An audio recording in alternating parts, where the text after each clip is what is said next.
Vallahi xabaringlar bor. Mana Mirsaid akanglar bilan mana 3,5 yildan beri hamkorlik qilib, do'stimiz bilan ish faoliyatida olib borardik. Mirsaid o'zing tushuntira qol mollaga. Bolalar, kompaniyamiz kasodga uchradi. Gap tengda olasiz. Shuni sizlarga tushuntirmoqchimanki, Shokir otaxon bilan kelishgan holatda kompaniyani saqlab qolish uchun shu kompaniyadan orttirilgan daromadlar, ya'ni uy va mashinani sotib, kompaniyaning rivoji uchun sarmoya kiritish kerak. Korxona kasodga uchrasa, bizda nima ayb? To'g'rimi Abbos?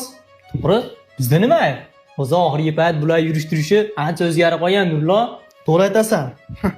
Bular chet el safarlarni qilib yurar ekan u kayf safoda.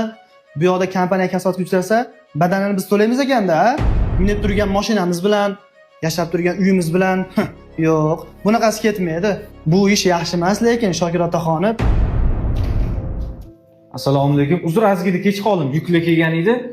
Gapinglar bo'lib qo'ymadimmi? Oybek, qayerda yuribsiz? Yig'ilishni boshlab yubordik biz. Mijozlarni ishini tashlab kelmaydim, hammasini tugatib keldim. Tinchlikmi o'zi? Oybek, kompaniya kasodga uchrash arafasida. Shuning uchun hamma bor burdini olib kelib kompaniya rivoji uchun tikyapti. Shunga siz nima deysiz? Ha, shunga shunchami? Mana bu mashinamning kalti.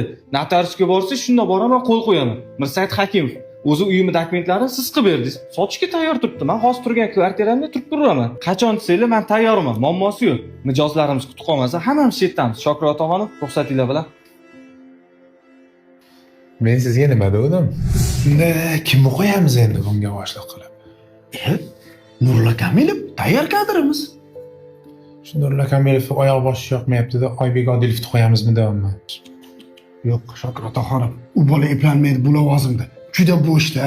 Bo'lmasa bir ish qilamiz. Yuriyman bilan. Tinchlikmi Nurullo? Gapir tez-tez. Xo'jayin, shu desangiz, oilaviy sharoitimni o'zingiz yaxshi bilasiz. Shunga bir xonali uy ichicha torlik qilyapti-da. Men sizning oilaviy sharoitingizdan xabarim bor, Nurullo Kamilov. Siz yaxshi ishlashda davom eting. Men sizga kompaniya tomonidan 3 xonali uy hadya qilamiz inshaalloh. Tinchlikmi Abbosxon? Ish vaqtida nima qilib yuribsiz? Shu desangiz xo'jayin, arendaga bitta mashina qilib bersangiz, pulini bo'lib oyligimdan to'lab yurardim. Siz ishingizdan chalg'imang Abbosxon. Mana kompaniyadagi jentrani nomingizga rasmiylashtirib beradi. Ishingizni qilavering. Rahmat xo'jayin, bu yaxshiligingizni o'lguncha unutmayman. Bizga o'z manfaatini o'ylaydigan ishchilar kerak emas. Hisob kitobini qilingda, eshikni ko'rsatib qo'ying. Xo'jayin, shoshmanglar. Bizga yana bitta imkoniyat beringlar.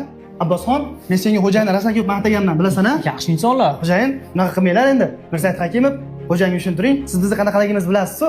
Men sizlarni asl yuzlaringni endi bildim. Bizga korxonaga ekizlamachilar kerak emas.